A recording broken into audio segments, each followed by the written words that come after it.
Independent ডিজিটালে স্বাগতম। আসলে 15 মাসেরও বেশি সময় ধরে গাজায় সংঘাত চলছে। এই সংঘাত নিরসনে ইসরায়েল হামাস একটি যুদ্ধবিরতি কার্যকর করেছে। সেই যুদ্ধবিরতি পরে কিংবা যুদ্ধবিরতির আগে গাজার কি অবস্থা, এই যুদ্ধে আসলে কার লাভ হলো, কে কতটা ক্ষতিগ্রস্ত হলো, নেতানিয়াহুর কি অবস্থা, এসব নিয়ে কথা বলবো। সঙ্গে আছে জ্যেষ্ঠ সাংবাদিক সেলিম খান, আমি আছি সুপ্রিয় শিকদার। সেলিম খান, শুরুতেই চলে যাই যে যুদ্ধবিরতির আজ ষষ্ঠ দিন, কি অবস্থা? হ্যাঁ, যুদ্ধবিরতি আপনি যেটা বলছিলেন যে শুরুতে যে দীর্ঘ প্রায় 471 দিন ধরে এই এক ধরনের নরসংহার চলেছে। এরপরে যুদ্ধবিরতি গত রোববার থেকে কার্যকর হয়েছে যে হামাস এবং ইসরায়েলের মধ্যে। তো এই ইসরায়েলের যে যুদ্ধবিরতি আজকে ষষ্ঠ দিন, একদমই ঠিক। এই ষষ্ঠ দিনে কিন্তু যে ঘটনাটি ঘটছে সেটা গাজায় কিন্তু আপনার কোনো কিছু করা হয়নি, কিন্তু ওদিকে পশ্চিম তীরের যে জেনিন বলে যে শহর আছে বা তার আশপাশ, জেনিনের আশপাশে এলাকায়, সেখানে কিন্তু ইসরায়েলি বাহিনী ইতিমধ্যে অভিযান শুরু করেছে। গতকাল তারা 12 জনকে হত্যা করেছে এবং আজকে দেখছিলাম যে একাধিক লোককে গ্রেপ্তার করেছে। বিভিন্ন ঘর বাড়ি ছেড়ে লোকজন চলে যাচ্ছে। আবারও মানে এখন গাজা ছেড়ে তারা পশ্চিম তীরের এলাকা নিয়ে পড়েছে এবং সেটা ফিলিস্তিনিদের জন্য খুব একটা সুখকর হচ্ছে না। তারা এখন নজরকে গাজা থেকে ঘুরিয়ে আপনার পশ্চিম তীরে নিয়ে আসছে, কারণ তার বাহিনীকে অকুপাই রাখতে হবে, তার সেনাবাহিনীকে ব্যস্ত রাখতে হবে যে এই কাজের জন্য।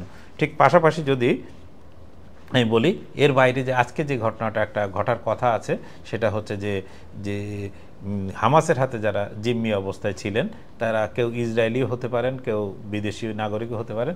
এইরকম 4 জন নারীকে কিন্তু আজকে হামাস রেড ক্রসের মাধ্যমে মুক্তি দেবে বলে কথা রয়েছে।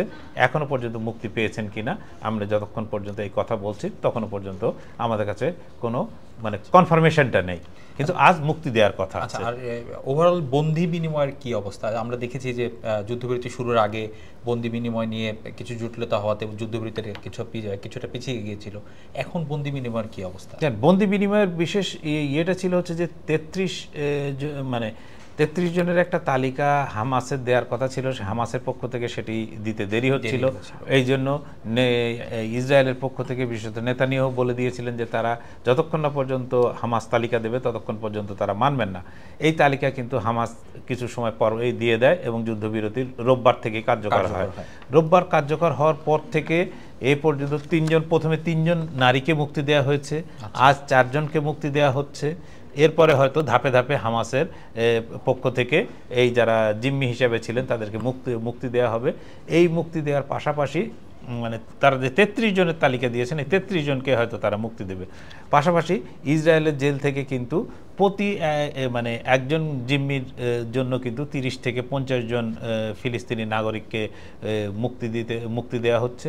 সেখানে ইসরায়েলের বিভিন্ন জেলে এই মুহূর্তে 10,000-এরও বেশি ফিলিস্তিনি আটক আছেন।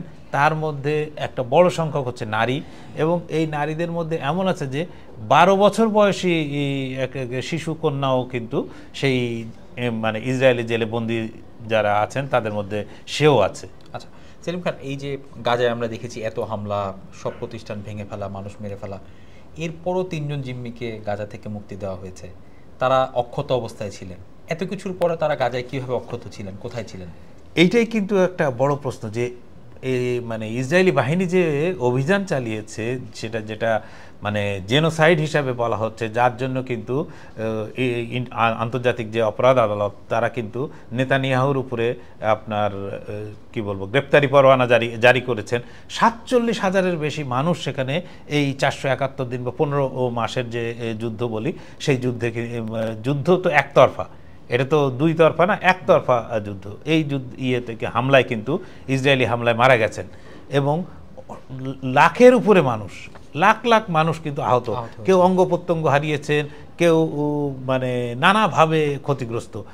সবচেয়ে বড় কথা যে তাদের এই মুহূর্তে ধরুন হামলা থেমেছে, কিন্তু তাদের যে চিকিৎসা হবে, তাদের যে বহু ধ্বংসস্তূপের মধ্যে থেকে লাশ বেরোচ্ছে, সেই লাশ দাফন করার মতো জায়গা নেই, কোনো অবস্থা নেই, লাশ বিকৃত অবস্থায় সে দুর্গন্ধ ছড়াচ্ছে, নানা মানে ভয়াবহ অবস্থা।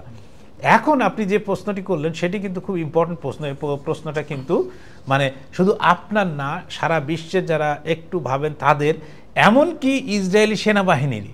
আমি যদি আপনাকে বলি যে ইসরায়েলি সেনাবাহিনী যে ইয়ের মানে একটা ভিডিও রিলিজ করেছে। সেই ভিডিওটা কি ছিল? ভিডিওটা ছিল হচ্ছে যে তিনজন জিম্মি বলা হচ্ছে যে তিনজন নারীকে তারা মুক্তি পাওয়ার পরে যে রেড ক্রসের মাধ্যমে ইসরায়েলের হাতে হস্তান্তর করা হলো, এই হস্তান্তর করার ভিডিওটি ইসরায়েলি সেনাবাহিনী তাদের নিজস্ব প্ল্যাটফর্মে ছেড়ে দিয়েছে।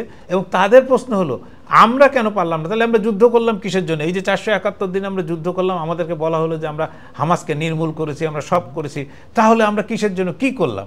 তাহলে আমাদের মানে ইয়েটা কোথায়? তাহলে আমরা কিসের জন্য যুদ্ধ করলাম, আর শেষ পর্যন্ত আবার গিয়ে তাদের সঙ্গে চুক্তি করে গিয়ে আমাদের জিম্মি মুক্তি নিতে হচ্ছে কেন? যদি এটাই হবে তাহলে কেন প্রথম দিন মুক্তি নেওয়া হলো না? আপনি শুধু কয়েকটা জিনিস একটু মানে বিষয়টি দেখেন যে জিম্মিদেরকে মুক্তি দেওয়া হলো, তারা কিন্তু প্রত্যেকে মানে শারীরিকভাবে সুস্থ, আচ্ছা, এবং তাদের পোশাক আশাক এবং তাদের দেখলে কখনো মনে হয় না তারা জিম্মি ছিলেন। তার মানে হামাস তাদেরকে ভালো অবস্থায় নিরাপদে রেখেছিল। যেন তাদের খাবার, যেখানে খাবারের অপ্রতুলতা, মানুষ খাবারের অভাবে সেখানে কোনো ধরনের খাবার যেতে দেওয়া হয়নি দীর্ঘদিন। এমনকি জাতিসংঘের যে খাবার দেওয়ার ব্যবস্থা ছিল, সেই খাবার দেওয়ার ব্যবস্থায় কিন্তু সেখানে দীর্ঘ সময় যেতে দেওয়া হয়নি, এই পানি দেওয়া হচ্ছিল না। মানে এইরকম একটা দুর্বিষহ পরিবেশেও কিন্তু আপনি দেখেন এই যে নারীরা মুক্তি পেয়েছেন, তাদের দেখলে বোঝা সম্ভব না যে তারাও এই মানে করুণ অবস্থার মধ্যে ছিলেন। 2 নম্বর যদি বলি যে এই আপনার 47,000 লোক মারা গেছেন।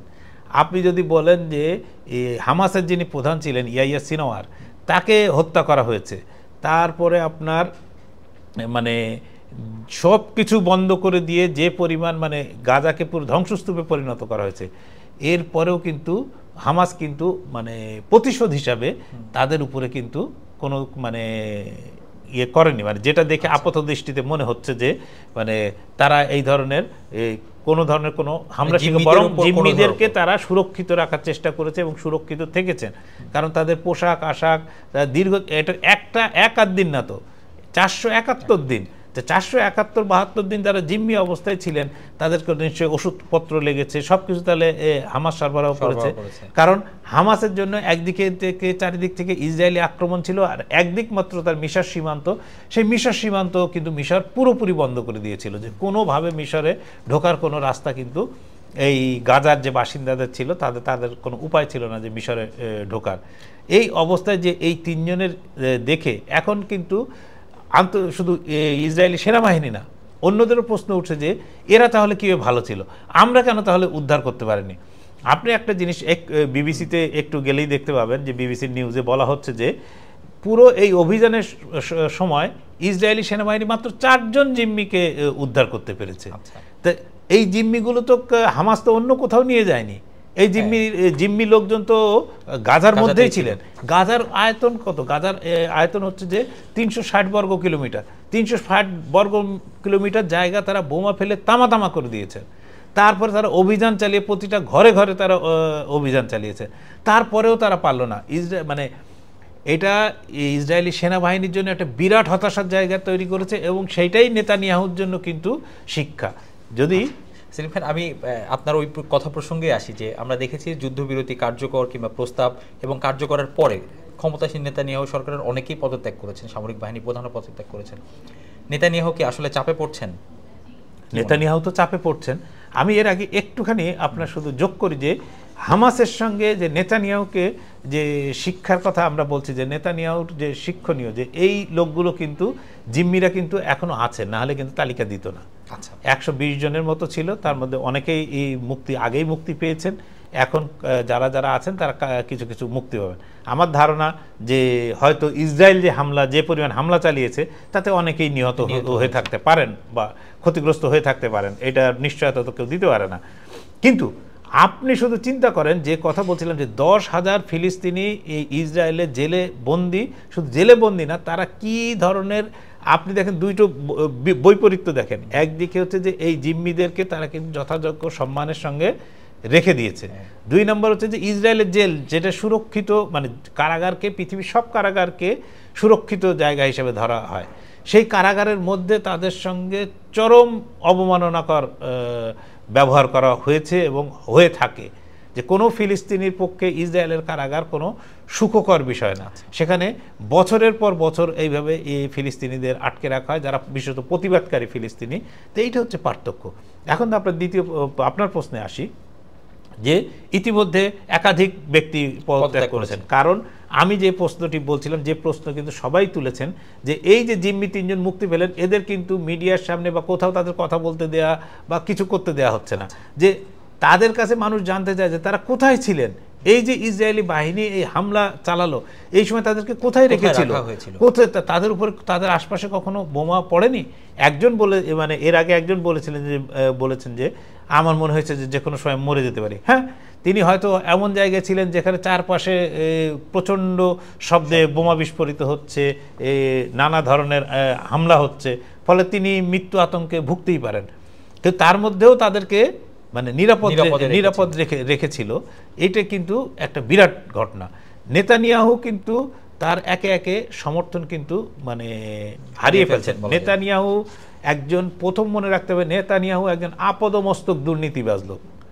এই দুর্নীতিবাজ নেতা, তিনি নিজের রাজনৈতিক জীবনকে সুরক্ষিত করার জন্য তিনি যাবতীয় যত ধরনের উগ্রতা আছে, যত ধরনের মানে স্বৈরাচারী মনোভাব আছে, সব কিছু কিন্তু তিনি প্রয়োগ করে থাকেন।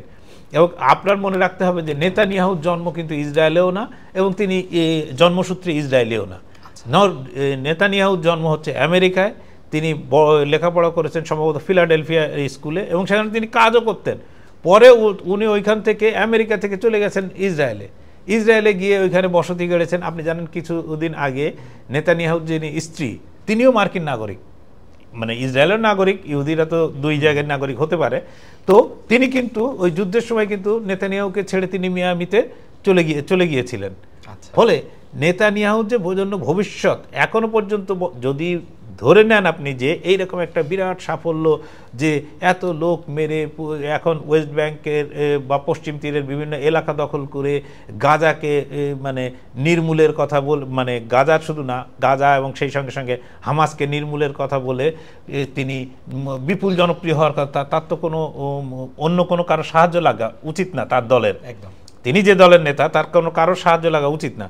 কিন্তু তিনি এখনো পর্যন্ত ইসরায়েলের কট্টরপন্থীদের উপর ভর করে আছেন, যে যদি তার গদি উল্টে যায়, এবং বলা হচ্ছে যে বিভিন্ন ধরনের ইসরায়েলের ভেতরেই কিন্তু জরিপ হচ্ছে, ইসরায়েলের মানুষ ওই যুদ্ধের বিরুদ্ধে, তারা কিন্তু ভোট দেওয়ার সুযোগ পেলেই কিন্তু নেতানিয়াহুকে উল্টে দেবে। এরকমই কিন্তু ইঙ্গিত কিন্তু সব জায়গায় মিলছে, যে কারণে নেতানিয়াহু ভোটের রাস্তায়ও হাঁটতে চান না, এবং তিনি কট্টর দক্ষিণপন্থীদেরই কিন্তু তার বন্ধু হিসাবে বেছে নিচ্ছেন। তিনি কিন্তু অন্য কাউকে বেছে নেন না। যদি তার এতই সাফল্য থাকবে, সাফল্য তো নেই, কারণ তিনি যে মোটা মানুষ হত্যার কথা বাদ দেন, তিনি যে দেশের মানুষকে যে প্রতিশ্রুতি দিয়েছিলেন, সেই প্রতিশ্রুতি তো একটাও রক্ষা করতে পারেননি। তিনি না পেরেছেন জিম্মি উদ্ধার করতে, না পেরেছেন তিনি হামাসকে নির্মূল করতে, না পেরেছেন তিনি ইসরায়েলকে সুরক্ষিত করতে, তিনি এর কোনোটাই পারেননি। ফলে তাকে কিন্তু হামাস কিন্তু এই দীর্ঘ সময় ধরে যে লড়াইতে, এই শিক্ষা কিন্তু নেতানিয়াহুকে দেয় যে তিনি যত বড়ই মানে হন না কেন, নৃশংস শাসক হন না কেন, তিনি কিন্তু এই নৃশংসতা দিয়ে আসলে কোনো কিছু অর্জন করা সম্ভব না। আসলে কোনো কিছু অর্জন করতে গেলে তার উচিত ছিল যে হামাসের সঙ্গে বা যার মধ্যস্থতাই হোক, একটা ফিলিস্তিনিদের সঙ্গে তাদের একটা আপোষ রফায় আসা, যে কোনো সূত্রে, যে কোনো সে 2 স্টেট পলিসি তো আছেই। 2 স্টেট পলিসি সবাই স্বীকার করে, শুধু একমাত্র নেতানিয়াহু আর এরকম আর কিছু কট্টরপন্থীবাদে তারা সবাই স্বীকার করেন। আচ্ছা সেলিম খান, এখন ছোট করে আপনার কাছে জানতে চাই, আপনার কাছে কি মনে হয় ইসরায়েলে নেতানিয়াহু সরকার টিকবে? এইটাই তো ভবিষ্যৎ। তিনি টেকার জন্য যে একাধিক দক্ষিণপন্থী দলের নেতার সঙ্গে বৈঠক করছে, তাদের প্রতিশ্রুতি দিচ্ছেন। আমি প্রথম শুরুতেই যেটা বললাম যে তিনি গাজা বন্ধ করেছেন, কিন্তু আবার আরেকটা মানে ওয়েস্ট ব্যাংকের জেনিনে তিনি জায়গায় হামলা শুরু করেছেন। মানে একদিকে সামরিক বাহিনীকে ব্যস্ত রাখা, আর একদিকে দক্ষিণপন্থীদের ব্যস্ত রাখা, যে দেখো আমি ফিলিস্তিনিদের বলেছিলাম যে মেরে একেবারে ডান্ডা মেরে সাইজ করে রাখবো, তো আমি সেইভাবেই কিন্তু সেই রাস্তাতেই আছি, সুতরাং আমার উপরে তোমরা ভরসা রাখতে পারো। কিন্তু কতদিন ইসরায়েলিরা ভরসা রাখবে? কারণ তাকে কখনো না কোনো দিন, ইসরায়েলকে আপনি যেই গালাগালি দেন, সেই হিসাবে আছে। কিন্তু ইসরায়েল তো আসলে নির্বাচন তো হবে, সেখানে নির্বাচন থেকে পিছিয়ে আসার বা ওই রকমভাবে নিজের মতো করে নির্বাচন করার কোনো সুযোগ নেই। ফলে নেতানিয়াহুকে যেদিনই তার নির্বাচনের সময় আসবে, নেতানিয়াহুকে বড় পরীক্ষা দিতে হবে। এবং ধারণা করা হয় যে এখন পর্যন্ত যে জনমত সমীক্ষা, সেটা যদি ঠিক হয় তাহলে কিন্তু নেতানিয়াহু টিকে থাকাটা খুবই কঠিন। ধন্যবাদ সেলিম খান।